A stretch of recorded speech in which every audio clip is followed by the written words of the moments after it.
Bonjour à toutes et bonjour à tous, bienvenue sur la chaîne Découvrir, Investir et S'enrichir. Vous êtes sur la playlist Bourse, mon portefeuille PEA, épisode numéro 95, Investir dans les actions à dividendes. Pour cela, nous utiliserons l'enveloppe fiscale PEA et le courtier en ligne Bourse Direct afin de générer des dividendes et ainsi atteindre la liberté financière. Allez, passez à l'action!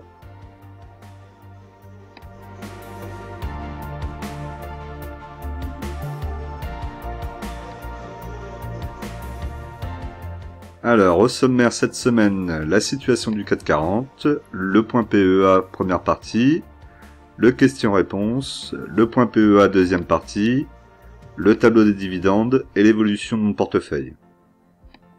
Mais comme d'habitude, je vous rappelle que l'investissement en bourse peut provoquer une perte partielle ou totale de votre capital. Vous ne devez en aucun cas copier ou reproduire mes prises de position. Je ne suis pas un conseiller financier, mais un particulier qui investit en bourse à titre personnel.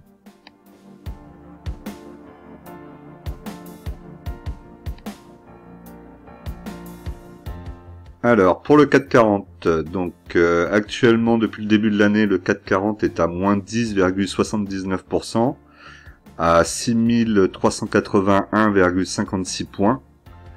On a encore baissé un petit peu cette semaine. Pour le moment, donc là on est sur un graphique journalier, donc pour le moment on voit que ça travaille sur la résistance entre les 6592, ici la résistance en rouge, et le support à 6253. On oscille entre les deux, on reste bloqué en moyenne pondérée, on pourrait dire 6409 points. On voit un mouvement de la moyenne mobile 20 périodes qui est repassé au-dessus. Donc là, on voit aussi qu'on a la moyenne mobile 50 périodes qui risque de passer au-dessus de la moyenne mobile 100 périodes. Auquel cas, ça pourrait nous indiquer un retour haussier, en tout cas à court terme. Peut-être pour aller chercher justement cette résistance à 6592 points. Après, il faudra quand même faire attention aux nouvelles à partir de octobre-novembre. Même déjà dès septembre, on pourrait déjà avoir des baisses. Alors si on regarde donc sur long terme, on voit que la moyenne mobile 20 périodes est au-dessus, la moyenne mobile 50 périodes est bien dans sa position, et la moyenne mobile 100 périodes aussi. Donc là, on est en tout cas sur du long terme, toujours dans une tendance haussière. On va voir si ça va durer, parce que là on est au niveau de la moyenne mobile 20 périodes. On va voir un petit peu si ça va résister et repartir, ou si au contraire ça va casser, passer dessous, et peut-être revenir tester ici la moyenne mobile 50 périodes.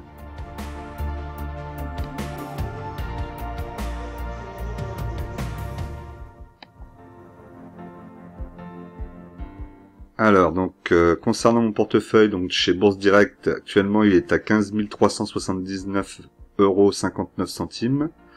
Je suis en solde, en liquidité, je suis à 660,47 €, et mon portefeuille est en moins-value latente de moins 140,18 €. Donc vous n'avez pas les statistiques par rapport à la semaine du CAC 40, ni l'or, etc. Puisqu'aujourd'hui je fais la vidéo le jeudi soir, puisque je vais partir en vacances là pendant 3 jours. Et donc je vais pas être disponible pour pouvoir faire la vidéo, et comme je veux quand même qu'elle sorte, donc là je vous la fais avec les résultats de jeudi soir, pas de vendredi soir. Donc d'ailleurs il y a une erreur puisque j'avais déjà fait mon plan au départ, et donc vous verrez que la date est marquée au 28. Bon, c'est parce que ça sort le 28, mais ce n'est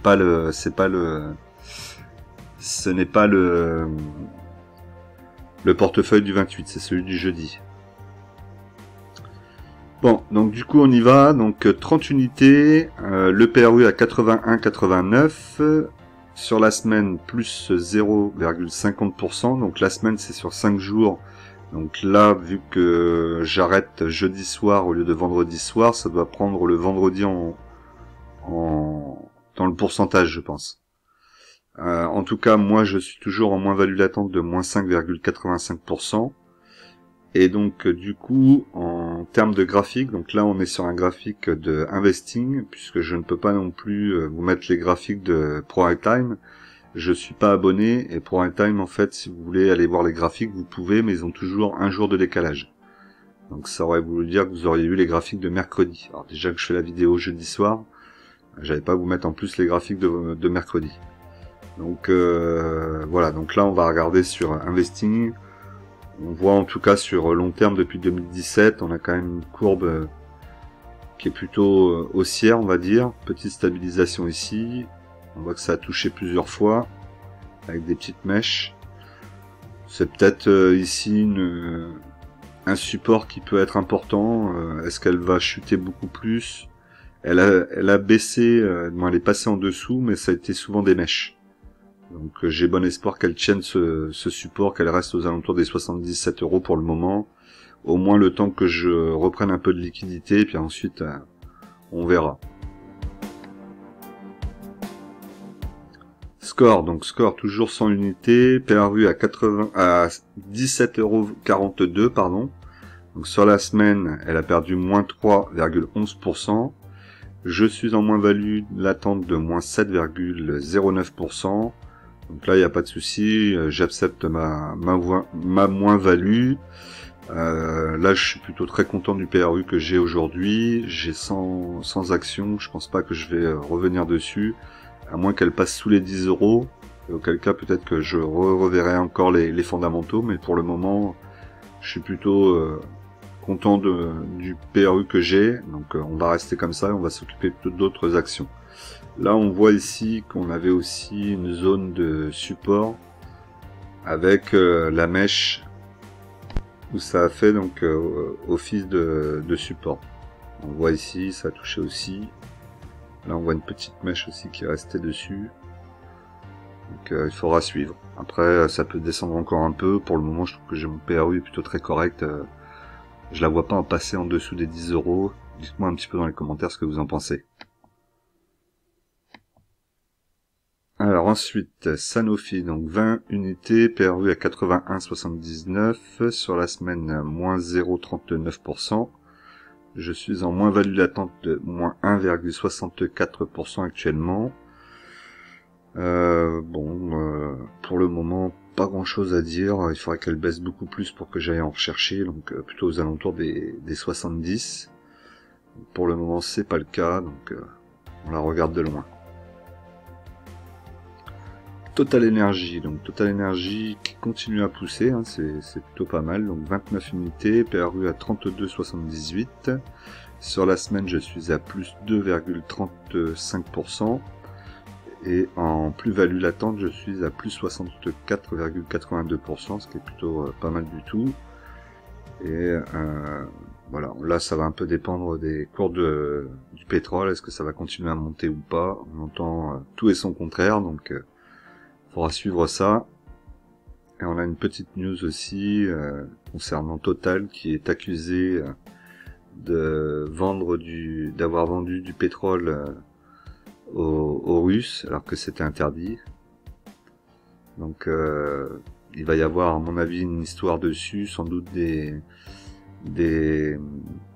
enquêtes qui vont être faites puisque c'est une révélation dans un article du Monde. Donc il va falloir suivre ça, parce que si c'est le cas, ça risque de poser un peu de problème quand même sur Total. Ne serait-ce qu'en image de marque, ça risque de leur faire mal, et l'État risque de sanctionner aussi, je pense, et l'Union Européenne. Danone, donc Danone, 20 unités, PRU à 53,25, sur la semaine moins 0,54%. Je suis toujours en plus-value latente de 0,25%, donc comme je vous ai dit la semaine dernière, ça varie pas beaucoup. D'ailleurs, vous voyez sur l'année, hein, moins 2,20%, c'est pas grand-chose. Sur le graphique, on voit qu'on pourrait descendre un petit peu plus bas facilement, puisqu'il y a eu plusieurs chutes, hein, notamment au niveau des 50-49 €. Après, on voit aussi qu'à une époque, c'était bien plus haut. 80 €, donc là c'est pas pour tout de suite. D'ailleurs depuis 2017 ça n'est arrivé que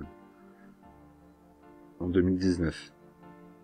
Donc on devait être vers juin 2019, on est pratiquement au milieu de l'année là. Et après il y a eu une grosse chute, et après Covid, et vous connaissez l'histoire. Airbus, donc 10 unités, PRU à 95,75, sur la semaine moins 4,38. Je suis toujours en plus-value latente de 8,51%. Toujours à l'achat sur Airbus à toute occasion, quand ça revient sous les 100, voire 90, là c'est l'idéal. On voit que pour le Covid, là ici, il y avait des bonnes opportunités d'y rentrer à 50-60 euros, même en dessous des 50 euros, j'ai l'impression. Donc là, effectivement, il y avait de très belles opportunités. On ne va pas les revoir tout de suite, mais bon. Et le Delta, donc juste avant Covid, 130 euros l'action, même 140 ici avec les mèches. Donc voilà, vous avez vu, hein, si on achète en dessous des 100 euros, logiquement on a au moins cette perspective d'aller à 130-140, sachant qu'ils sont en train d'opérer leur mutation sur les avions hydrogène et tout ça. Je pense qu'ils sont capables d'aller bien au-delà de ce qu'ils avaient fait auparavant. Alors d'ailleurs, Airbus est à l'affût en Australie, donc ils essaient de voir pour prendre le contrat avec Qantas Airways sur des avions A330, donc vieillissants de leur flotte. Vinci, donc Vinci 10 unités, PRU à 80,97, sur la semaine moins 1,31. Je suis toujours en plus-value latente de 14,93%. Pour le moment, vous voyez hein, sur le graphique, hein, elle est ici, elle travaille depuis un bon moment, depuis 2021. Ça va faire pratiquement 2 ans hein, qu'elle vivote ici. Elle n'est jamais repassée sous les 80 euros. La dernière fois, c'était début 2021. Donc il va falloir être un petit peu patient. Attendre une situation peut-être de crack pour pouvoir en reprendre en dessous des 80 euros. Parce qu'on voit même qu'elle était quand même assez résistante à la baisse, hein, puisqu'elle est descendue. Bon, elle a fait une grosse chute avec une mèche, ici aux alentours des 65-50 euros. Mais le corps, lui, le plus bas qui est descendu, c'était ici, on était aux alentours des 68-69 peut-être. Donc c'est plutôt assez résistant pour remonter à 90. On n'a pas des deltas aussi importants que sur certaines sociétés, notamment comme on a vu avec Airbus juste avant.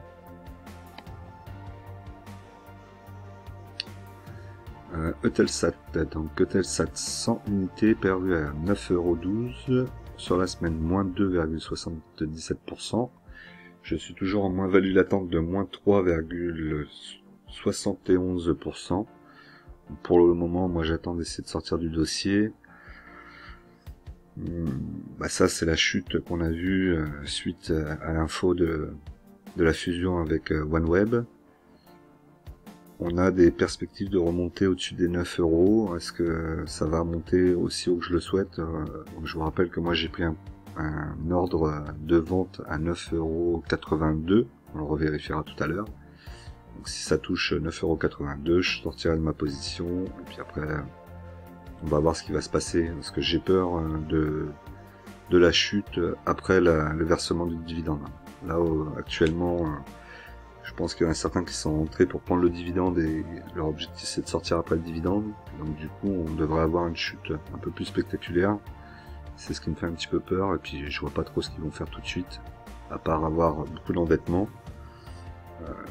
Je pense qu'il vaut mieux sortir du dossier pour le moment. Plus de dividendes à venir. Donc bon, voilà, l'intérêt sera moins important.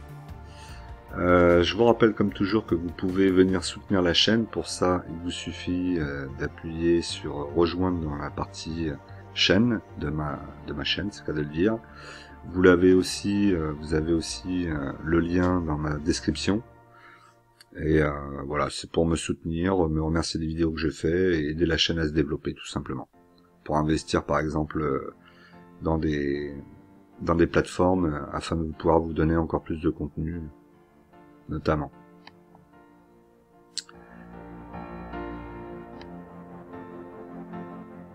Alors, concernant le question-réponse, j'ai pris la question donc de Epic Gaming, donc super vidéo, voilà, ça ok, répondre.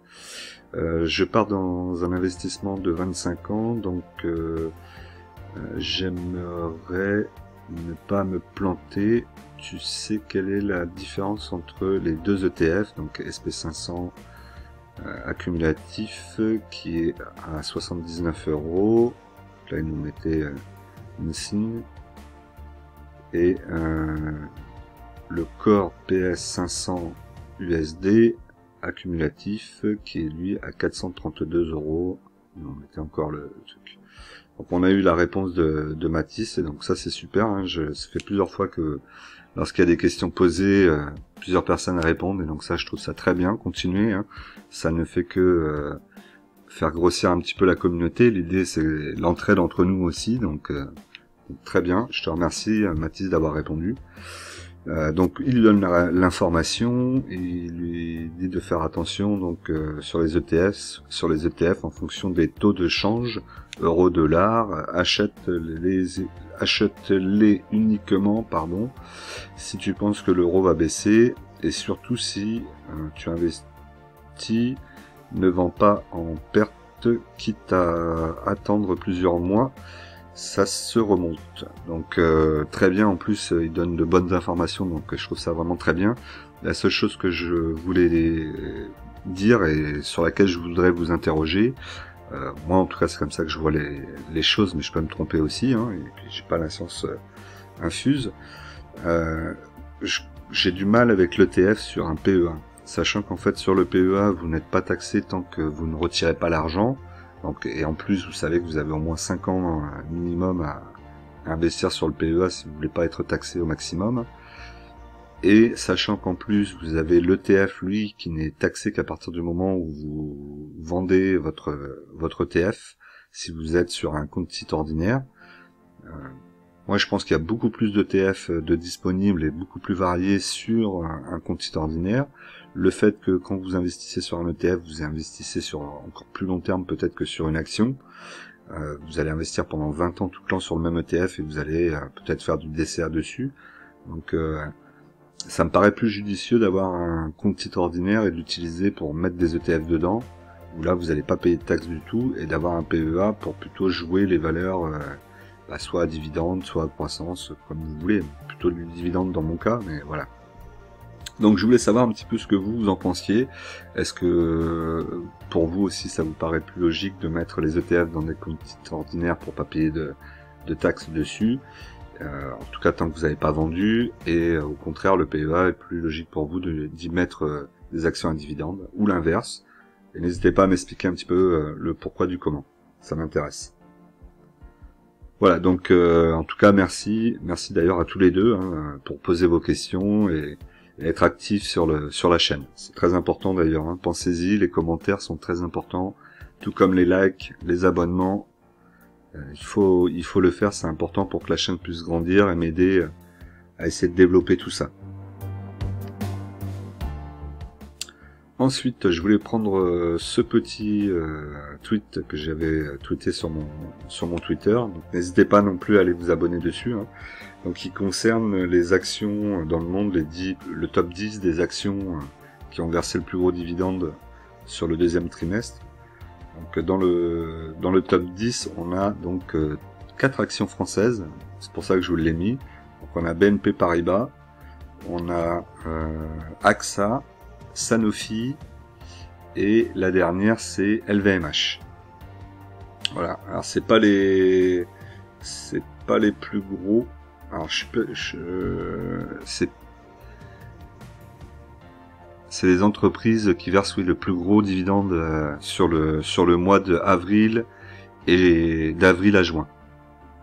Donc vous n'avez pas Total dedans évidemment puisque Total verse en plusieurs fois. Donc du coup sur les mois ils donnent pas un dividende aussi important. Mais c'est intéressant de voir qu'on avait quand même 4 actions françaises qui sont dans le top 10.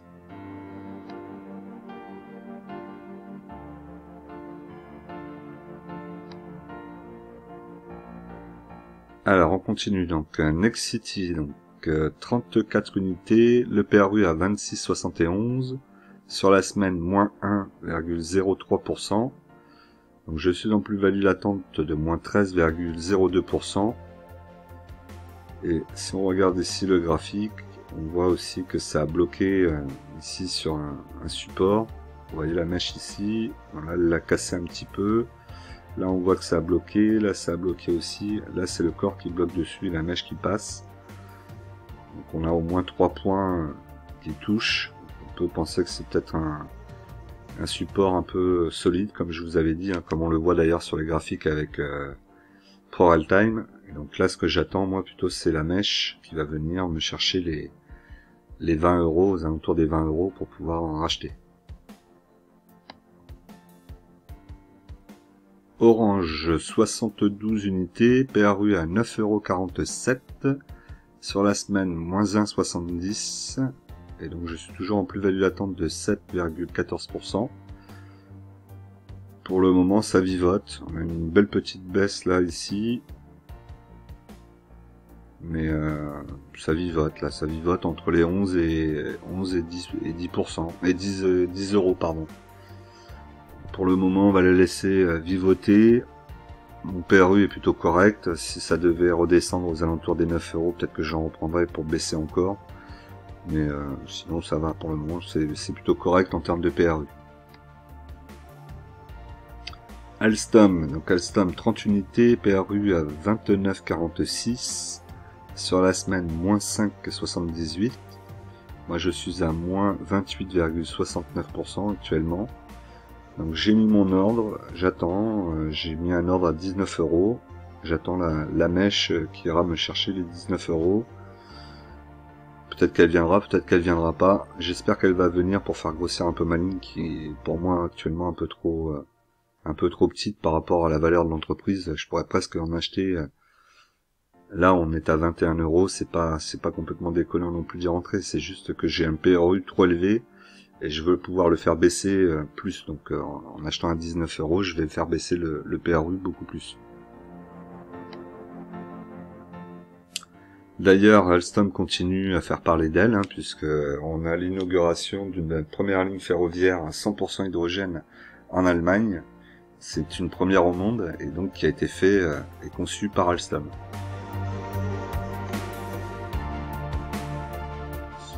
Alors, Crédit Agricole, 60 unités, PRU à 9,73, sur la semaine, moins 5,92%. Je suis en moins-value latente de 4,57%. Donc le PRU est peut-être un petit peu élevé, là il aurait fallu que je sois en dessous des 9,50. Est-ce que je reprends maintenant à 9,29 ? Non, j'ai envie de plutôt attendre de voir si on vient rechercher un petit peu en dessous des 9 euros, aux alentours des 8 euros, entre 8 et 9, je commencerai à regarder. Là c'est encore un petit peu trop élevé et ça ne me fera pas baisser le PRU. D'ailleurs, ça pourrait arriver plus vite que prévu, puisqu'on a la BCE qui confirme une sanction de 4,8 millions d'euros contre le Crédit Agricole pour avoir classé des actions comme capital CET1 sans autorisation préalable. Donc ça peut-être que ça va pas trop plaire au marché, que ça va faire baisser un peu la cotation dans les jours à venir.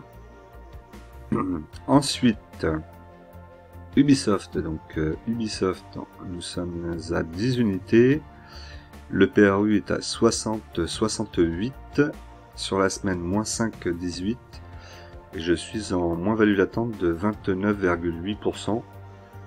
Pour le moment, pas grand chose à dire sur Ubisoft, ça reste bloqué, ça monte un petit peu, un petit pump dès qu'il y a une petite nouvelle, et puis après ça retombe aussi vite, donc faudra vraiment attendre d'avoir des jeux AAA qui sortent et pour le moment je crois pas avoir entendu qu'il y en a qui sortaient pour Noël, donc un petit peu inquiétant, mais bon, on va attendre, on est patient. Ça on n'a pas le choix. Air Liquide, donc Air Liquide 2 unités, PRU à 138,16, sur la semaine moins 2,39. Je suis en moins-value latente de moins 4,39%. Donc, vous connaissez Air Liquide, évidemment. on a un objectif de rachat entre 120 et 110 euros, donc pour le moment on est un petit peu trop élevé par rapport à Air Liquide. On restera patient. L'objectif donc c'est 2024 d'en avoir au moins 10. Il faudrait se mettre cet objectif là, donc il va pas falloir non plus trop tarder pour en racheter, essayer peut-être d'en racheter régulièrement, de me donner un objectif d'achat régulier.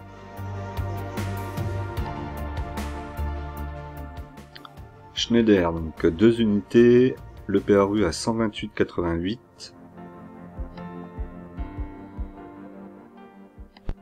Sur la semaine, moins 0,47%.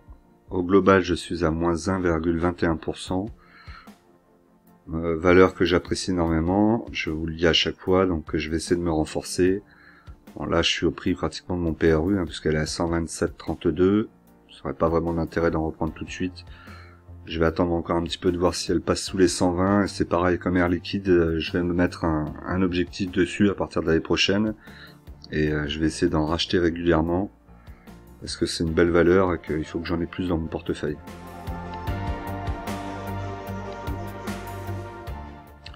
Alors, Schneider Electric réfléchit à une offre sur les 41% de la filiale britannique édition de logiciels AVEVA qu'il ne détient pas. Donc en fait Schneider possède 59% je crois de la société, donc du coup je voudrais faire une OPA, en gros, oui c'est une OPA, sur le reste de la société et racheter tout. Donc c'est la société AVA, que je connais pas, donc il faudrait regarder un petit peu, mais bon, Schneider fait souvent et tout le temps presque même des bons choix, donc il n'y a pas de raison que ce soit une société qui soit un mauvais choix pour eux. Ça va sans doute encore les faire grossir, les faire gagner du chiffre d'affaires. Donc bon, ouais, ça collabore, ce que je vous ai dit juste avant, sur le fait que c'est une belle boîte, et je pense qu'il n'y a pas trop de soucis à se faire dessus. D'ailleurs on va le voir, si les cours chutent, c'est qu'ils apprécient pas, mais je pense pas que ce soit le cas. Donc une opération qui pourrait dépasser les 4 milliards d'euros. Je pense qu'ils ont les reins assez solides. DBT, donc notre ami DBT, 2000 unités, PRU à 0,06 centimes. Sur la semaine, moins 8,49%. Forcément toujours en moins-value, moins 69,88%. Là, elle est passée sous les 0,2, donc on est à 0,019, ça arrêtait à 19. Bon, pareil, j'ai pas trop d'inquiétude, si jamais elle disparaît, je l'accepterai. Ça serait bien qu'elle repasse au-dessus de mon PRU, évidemment, et que je puisse la vendre pour pouvoir utiliser l'argent autrement. Mais pour le moment, j'attends, je suis patient, j'ai pas investi beaucoup dessus. On verra ce que ça va donner. Alors n'oubliez pas que ce mois-ci, donc le livre sélectionné est L'homme le plus riche de Babylone, donc de Georges Samuel Classon. Vous avez la possibilité à la fin de la vidéo de pouvoir aller l'écouter en version audio. Si jamais en livre ça vous tente pas trop, vous avez pas trop le temps, n'hésitez pas à l'écouter en audio. C'est vraiment super intéressant et c'est vraiment un livre que je vous conseille. Et n'hésitez pas à me faire des retours d'ailleurs, pour ceux qui l'auront lu, qui l'auront été l'écouter en audio.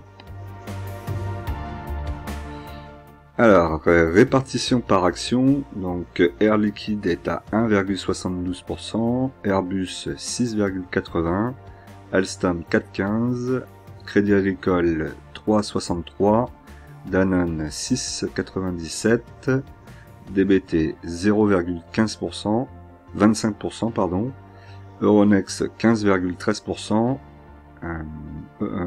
Eutelsat 5,75%, Nexity 5,17%, Orange 4,76%, Sanofi 10,48%, Schneider 1,66%, Score 10,56, pardon, Total 10,26, Ubisoft 2,83, Vinci 6,08% et la liquidité à 3,80%. Donc là, on n'est pas bon sur la liquidité puisqu'on avait dit qu'on devait avoir 10%.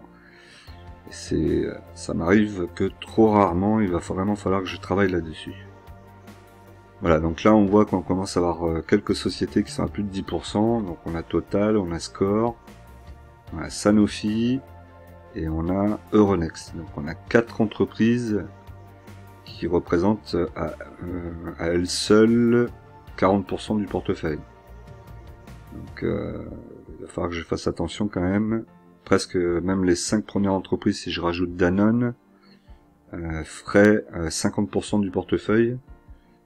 Bon, après, je suis sur un portefeuille long terme, donc qui est à un moment des actions qui soient plus fortes dans le portefeuille qu'à d'autres, c'est normal. Score, par exemple, elle n'est pas vouée à rester à 10%, elle va retourner à 5%, avec le temps, je vais racheter. Donc ça va changer les choses. Schneider et Air Liquide, j'arrête pas de vous le dire, mais c'est pareil, ces actions-là, il faut qu'elles viennent au moins à 10% minimum. Donc voilà, il y aura encore du travail sur le portefeuille, mais bon, c'est plutôt correct pour le moment, je suis assez satisfait. Alors en répartition sectorielle, pas beaucoup de changements, on a toujours donc le service financier en premier, on y retrouve donc les valeurs industrielles, ensuite la technologie, la santé, l'énergie, la consommation non cyclique, l'immobilier et pour terminer toujours les matériaux de base.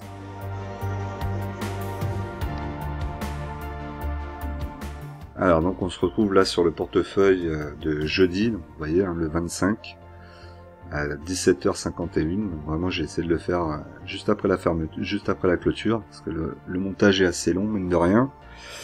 Donc du coup ici j'ai toujours Eutelsat à la vente, les 100 actions à 9,82 €, ce que je vous avais dit. Hein, si ça prend, eh ben, tant mieux, ça sera vendu. Et même si ça continue à monter, c'est pas grave. Je me suis mis un objectif et on verra. Je récupérerai de la liquidité qui me fera du bien aussi. Et l'autre achat qui a été mis, donc c'est Alstom, donc à 19 €, et j'en ai mis pour 20 actions. Peut-être que là je vais rechanger, peut-être mettre 30, puisque ça n'a pas été pris. Je vais bientôt remettre mes 200 € du début du mois là, de septembre.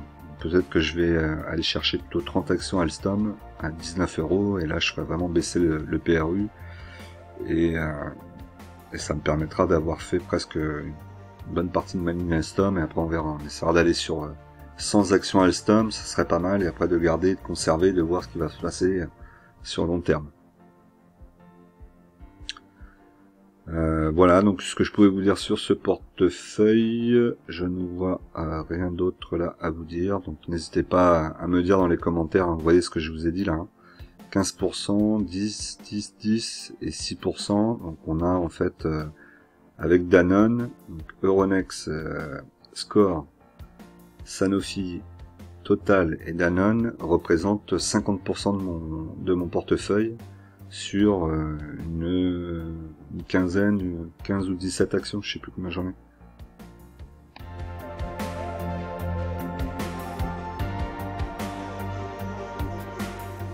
Alors au niveau de l'historique de compte, comme la semaine dernière, il n'y a pas de changement, donc là toujours avec la TTF, hein, vous voyez ici 2,44 € de TTF. Ça, il faut y faire attention et y penser, c'est en plus des frais, puisque moi j'ai acheté à 16,25. La même chose pour Sanofi. Alors après, c'est vrai que payer de la TTF, c'est pas toujours sympa, mais souvent c'est des grosses capitalisations, et donc du coup, celle où vous avez le moins de risque d'avoir des retournements trop importants. À condition d'acheter à des bons prix, évidemment. Au niveau donc de mes dividendes, ça suit son cours. Je travaille sur les dividendes sur le mois de mai. J'ai remplacé le dividende de Telsat que je vais plus toucher ici au mois de novembre par des dividendes de Score. Donc il ne faudra pas que Score me coupe les dividendes aussi, sinon ça serait dommage.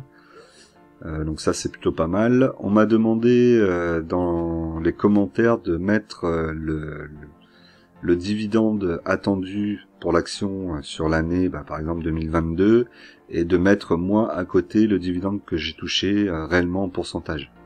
Donc c'est vrai que ça peut être intéressant de voir ça par rapport à mon prix, puisque le dividende est calculé par rapport au prix d'achat. Donc si j'ai un prix plus élevé, j'aurai un dividende plus bas sans doute. Si j'ai un prix plus bas, forcément j'aurai un dividende plus élevé. Donc je vais essayer de mettre ça en place. Alors peut-être pas pour cette année, mais à partir de 2023, je pense que vous aurez une colonne en plus qui marquera justement la partie combien est-ce que moi j'ai eu en dividende réellement et combien est-ce que le dividende était proposé cette année par l'action. Donc très bonne idée, et donc on va la suivre. D'ailleurs c'est Capital Structure, donc je te remercie pour l'idée. Et voilà, bon, toujours intéressant vos retours et vos idées, donc n'hésitez pas.